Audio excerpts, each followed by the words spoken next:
Take a breath with me. In and out. Now imagine this. A house so big it seems eternal, its walls white, its roof tiled red against the night. Inside, golden candlelight flickers across polished wood. Silver cups, the laughter of men who believe themselves untouchable. Outside, the night is darker than sin, broken only by the faint glow of a torch hidden in calloused hands. This is the story of one man, an enslaved man, a man whose name history tried to bury, but whose fire lit more than wood. It lit memory. They called him property. They branded his skin. They told him his voice was silence, his body obedience, his life disposable. For years, he bent his back in fields, whipped into submission, his sweat harvested as profit.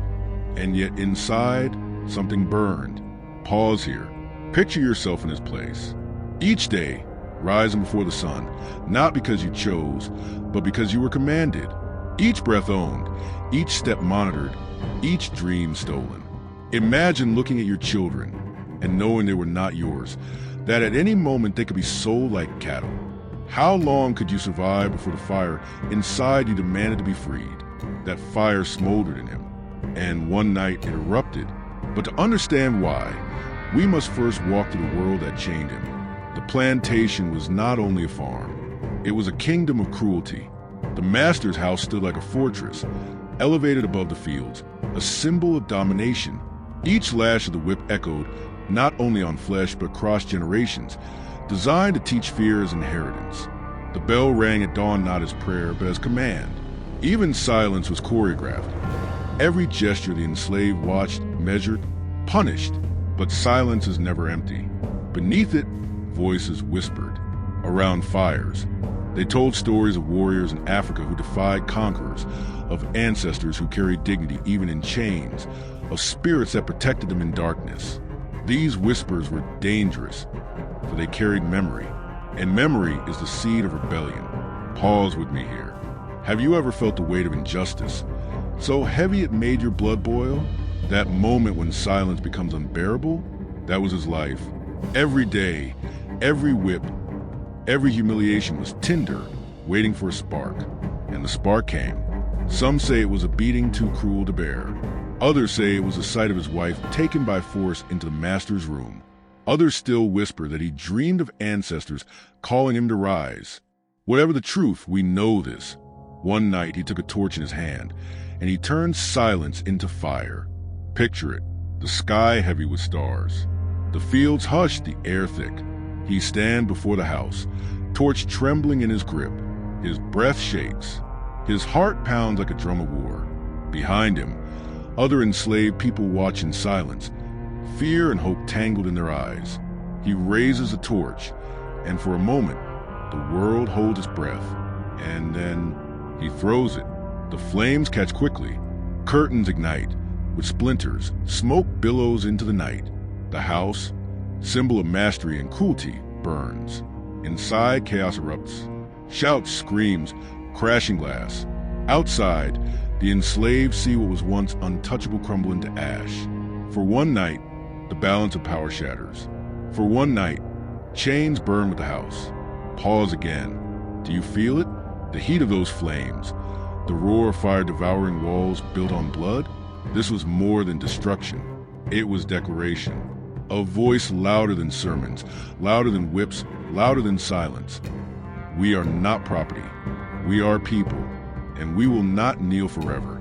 But every flame casts a shadow, and soon the shadow came. Take a breath with me. In and out, the torch has been thrown. The flames climb higher.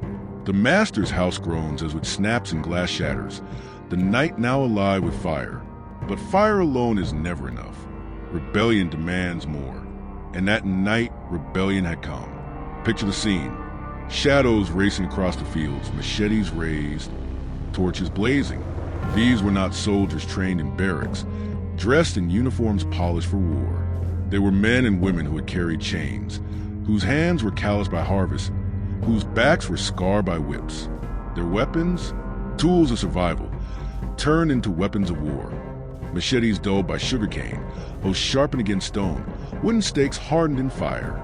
And yet, in their grip, those tools became sharper than any sword. Pause here. Can you hear it? The sound of footsteps pounding against the earth.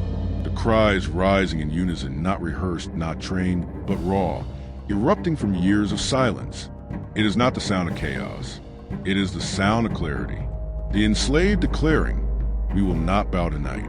The first blow falls not on walls, but on fear. Chains, once heavy, now feel lighter, as if every step closer to the burning house melts centuries of submission. For one night, the enslaved are no longer property. They are warriors. Inside the house, the masters scramble. Flames lick the walls. The air fills with smoke. Papers burn, ledgers, contracts, names, debts. Wealth recorded in ink crumbles into ash. The masters scream for soldiers, for overseers, for God himself. But the God they preach with whips is silent tonight. Outside, the enslaved advance. They move not as individuals, but as one body. Fire spreads in their footsteps. Fields blaze, turning crops into weapons, smoke into shield. Every strike of machete against wood, against lock, against symbol of power is not just destruction, it is reclamation. Pause again. Imagine it. You are there, torch in hand. The heat stings your face. Sweat drips into your eyes, but you do not falter. Around you, others raise weapons. Some cry out in rage, others in prayer, others in silence. And in that moment, you realize you are no longer alone. Fear has divided you for years, but fire unites. The overseers try to respond. Whips crack, muskets fire. A shot rings through the smoke, striking down one of the rebels. He falls, and for a heartbeat, silence threatens to return. But then, someone else raises his machete, screams, and charges. The line holds. The fire surges.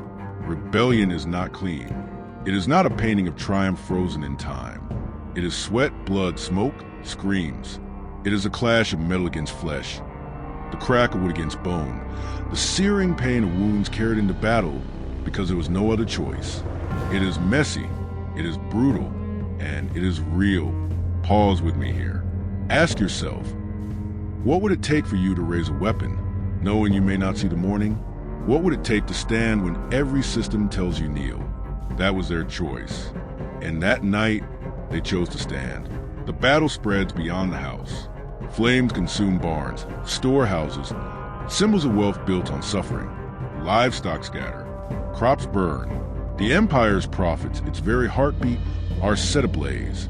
What is stolen in years of labor is taken back in hours of fire. But rebellion is not only fire, it is also steel. And steel demands courage. The rebels fight not only for freedom, but for memory. Every swing of machete is for a mother lost to the slave markets, for a father whipped until he could no longer stand, for a child so far away, for generations buried in silence. Every strike is history crying out. The overseers fall back, shocked by the fury. The masters flee into the night, their house collapsing behind them. For once, it is they who run, they who fear, they who taste the terror they had served daily. The roles are reversed, if only for a night. Pause again. Feel that shift. Can you see it? Centuries of hierarchy cracking like timber in the flames. Can you feel the silence breaking, not in whispers, but in screams, in the roar of fire and the clash of blades? Some say freedom lasts forever, but here, freedom lasts a night. The rebels know the danger. They know soldiers will come, armed with muskets, with cannons, with vengeance. They know the empire's fury will fall like a hammer. And yet, they fight anyway, because freedom, even for a night, is worth more than chains for a lifetime. Picture it one last time. The house engulfed, the fields blazing, the silhouettes of men and women standing, weapons raised against the firelit sky, their faces carved with fear, but also with something greater, defiance. For once, they are not bowed, they are not silent, they are not slaves, they are warriors. Pause here, because this moment matters. Empires will try to erase it. Records will call it disturbance, a riot, a crime. But you and I, tonight, we call it what it was, rebellion. Fire and steel turned into memory. And as the night rages on, so too does the question. When the fire dies, when the steel falls silent, what comes next? Take a breath with me. In and out, the fire has raged. The steel has clashed. The master's house has collapsed into embers. But freedom, as we said, is fragile. One night of rebellion collides with centuries of empire, and empires always strike back. Picture the dawn after the fire. Smoke still hangs heavy over the fields, curling like ghosts of the fallen. The ground is littered with weapons, broken machetes, scorched hoes, torches burnt to ash. Silence creeps in, but it is not peace. It is the silence of aftermath, the silence that comes when fear sharpens its claws again. Soldiers arrive with the sunrise. Their boots beat against the ground like drums of doom. Muskets glint, bayonets shine, cannons rumble against fire and steel improvised in one night. The empire brings fire and steel forged over centuries. The balance shifts. Pause here. Can you see it? The rebels, exhausted, wounded, some still clutching weapons that feel heavier now. Some flee into forests, into Colombos, into shadows where memory survives. Others are captured, and for them, the price is merciless. The punishments are not only physical, they are theatrical. The empire knows rebellion spreads like fire, so it answers with terror designed to extinguish sparks. Imagine being forced to watch as leaders of the revolt are executed publicly, some hanged in town squares, some shot at dawn, their bodies left on display, others burned alive, the empire mocking the very fire that had lit the rebellion. The message is clear. This is what happens when you rise. Pause again. Ask yourself, would you have fought knowing this? Would you have raised a torch, knowing the gallows waited at sunrise? That is the unbearable weight of rebellion. Courage measured against certain cruelty, but consequences go deeper than death. Survivors are chained again, marched back in the fields, scarred and broken. Families are ripped apart.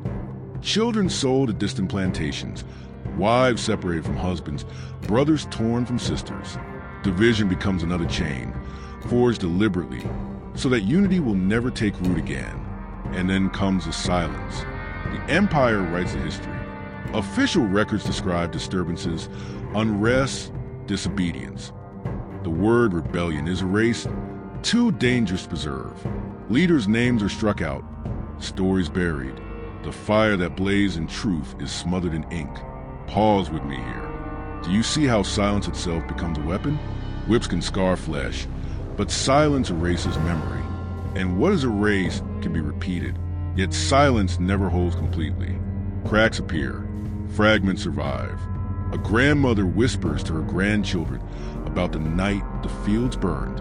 A scar across a man's back carries the memory of why he fought.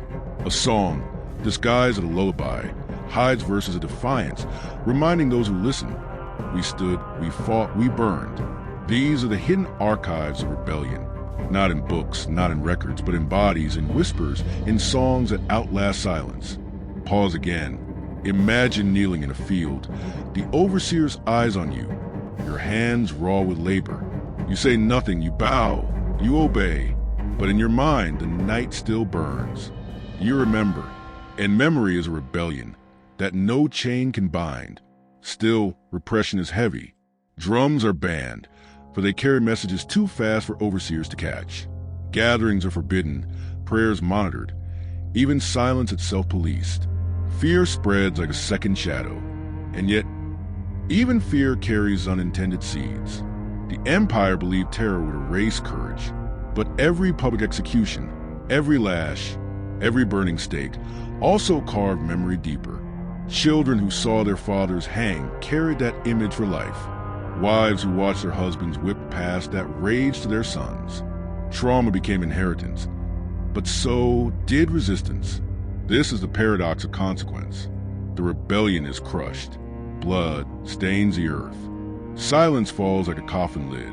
But beneath that silence, something else stirs. Embers, memory, defiance.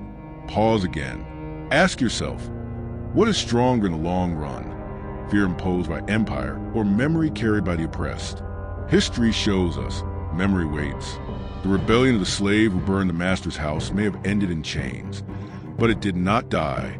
It lived in the soil, in the whispers, in the very air scorched by fire. It lived in the legends told in secret. in the fear it left in the hearts of masters, in the hope it planted in the hearts of the enslaved. And this is why empires feared memory more than fire. Fire could be put out, steel could be broken, but memory is eternal. Pause here, one last time in this block. Close your eyes. Hear the silence of fields after rebellion, but listen closer. Beneath the silence, there is still sound. The echo of footsteps running through smoke. The crackle of fire refusing to die. The whisper of a voice saying, "We are not property. We are people. We will fight again." This is a consequence no empire ever wanted. That even crushed, rebellion becomes seed. And seed, given time, always grows. Take a breath with me. In and out, we've walked through fire. We've seen steel clash in the night. We've watched silence descend like smoke after battle.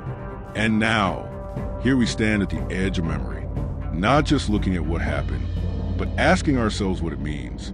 Pause here. Close your eyes. Picture it again. A house, once a symbol of master's power, reduced to ashes, flames licking the night sky, carrying smoke that smells of liberation and lost all at once.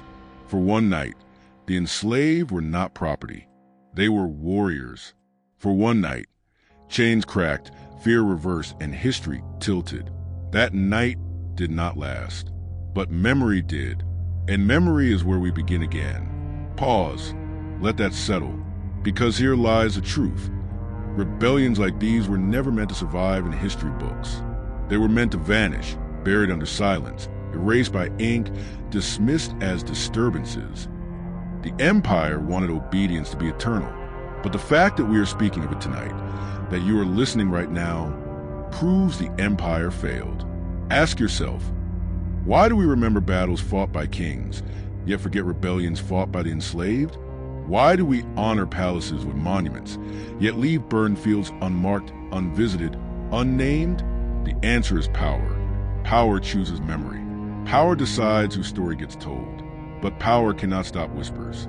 Whispers become songs. Songs become fire. And fire, once lit, never fully dies. Pause here again. Now imagine this story not as history, but as mirror. What do you see when you look into it? Do you see danger? Chaos? A warning? Or do you see humanity refusing to kneel? Do you see courage that dared to face death rather than live another day in silence? Because rebellion is not madness. It is clarity. The clearest truth there is. No empire, no master, no chain, no crown has the right to own another soul.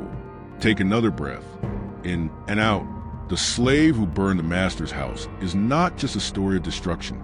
It is a story of creation. Creation of memory. Creation of courage. Creation of a question that survives long after the fire died. If they dare to fight with fire and steel, what will we do with their memory? Pause here. Let that question burn inside you. Because memory is not neutral. It is a weapon. And tonight you hold it. Think of it this way. A chain is made of many links. Break one and the chain weakens. Every time a story like this is told, another link shatters. Every time silence is broken, empire loses ground. Every time we remember, rebellion begins again, not with fire in fields, but with fire in voices. And you, yes, you listening, are part of that chain. The question is, will you keep the silence intact or will you break it? Pause again. Imagine yourself standing in a dark room. In front of you, a single candle burns. Its flame flickers, small but alive. That flame is memory. If you guard it, if you pass it on, it grows. If you neglect it, it dies. The enslaved who fought, who burned, who bled, they lit that candle. Now it burns in your hands. What will you do with it? This is not about the past alone. It is about today. Because chains still exist, injustice still thrives, silence still protects power. When we choose to remember, we choose to resist the erasure that makes injustice possible again. Take a breath with me. Inhale, exhale, listen closely. Do you hear it? The faint crackle of torches, the clash of steel, the whispers of those who dared to rise. That sound belongs to them, but now it belongs to you too. So here at the edge of story and silence, I ask you one last time, If they fought with fire and steel, what will you do with their memory? This is not the end. It is the beginning of remembrance, the beginning of responsibility, the beginning of fire carried forward. Subscribe for more stories on the Broken Chains channel. What do you think of this hidden history? Leave your comment, because silence was the master's weapon. And memory is ours.